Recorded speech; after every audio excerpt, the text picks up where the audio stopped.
Hey, so before I start bouncing this onto tape, there was a couple of tweaks I did with the mix down that I wanted to discuss. And the main one was the kick drum. And what I've done on my master channel here is I've loaded up an instance of Sample Magic AB, which is a reference plugin, very simple plugin, and you can just load in tracks, whichever tracks you want. So I've got a couple of tracks by some sort of house or tech house producers, and you can just A and B your mix. So what I started doing was playing like my mix. I've lowered the level because all these tracks have been professionally mastered, so they'll be a lot louder than our track because we've got good 6-7 dB of headroom. So I've lowered the output of B, which is all of these tracks that I've loaded in here, by 7 dB, and then started referencing stuff.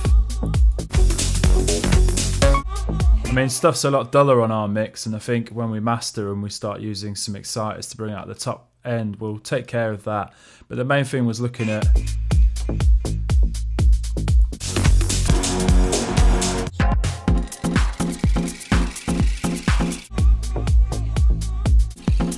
like weight and the kind of punch in the kick drum, and I thought the kick drum just wasn't really happening. It wasn't really working quite right when I was comparing it to some of these other tracks, and it had like a much punchier kick drum. So I ended up changing the kick sample completely, and it's something that some producers would just think, you know, you get the kick right in the loop, and then once it's sitting right, that's it. But I'm the sort of producer who kind of does things like this, where you end up getting towards the end of the track and start changing out samples because you just think things aren't quite sitting right. So what I did was I went back to my machine project and I changed the sample. So I've got this different sample in here now, Doofer, which was just a bit more, I thought it was a bit more of a solid sound, a bit more maybe kind of drum machine-esque. I've actually had to tweak the envelope because there was a lot of loose tail on there. If we solo up the kick drum here, so taking all that off, so it's a lot more punchy. You know, it's not too loose, the tail.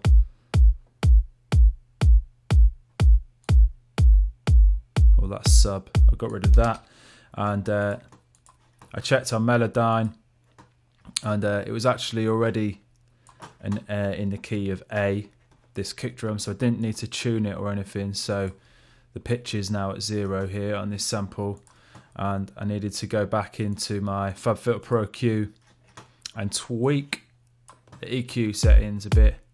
So I've scooped out some lower mids, some mids around 500 Hertz, some of the tops, and there's quite a lot of high frequency on this kick drum, so I've kind of done a high shelf, taken that off. I've kept this boosting the fundamental of the A note, and I've kept this like high frequency or real low frequency roll off at 30 Hertz. So that's without the EQ. That's with it.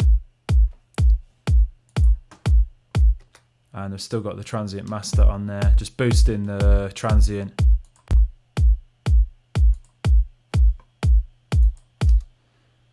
And just a couple of other tweaks I did, like the shaker, I've taken that down a bit, and the 16th hats, I brought these up in level just to increase a bit of top end in the drums. I took the arps down a bit.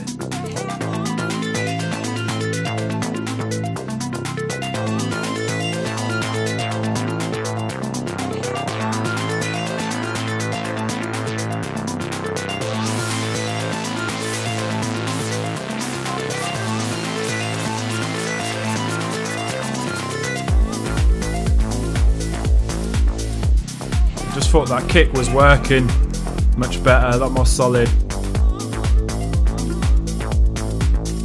So what we're going to do now is just bounce this out, and it's easier to just, when I'm kind of putting stuff onto tape, I show you my process now, it's a lot easier for me to just have It's just a kind of audio file rather than the project, so I'm not worrying about hitting the CPU. So go 221, which is the end of the track, and just bounce this as a 24-bit WAV. I don't want any dithering on here whatsoever, and yeah, sample rate 44.1, and just bounce this out.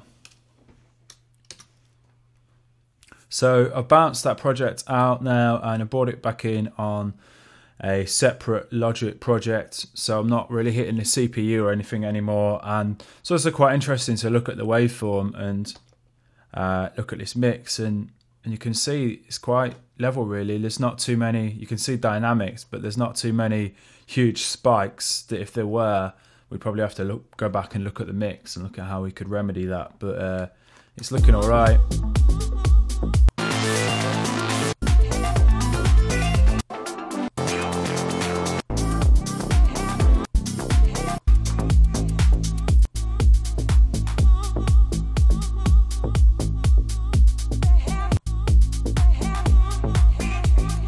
So we're ready to bounce this onto tape now, and the only other thing I need to do in here, and I'll explain this why I'm doing this in the next video, is create an audio track, and this here in utility, this test oscillator, load up this, and it just sends out a sine wave, and I'll explain why I need one of them when we look at the tape. So we'll get the camera on and have a look at that in the next video. Alright, cheers.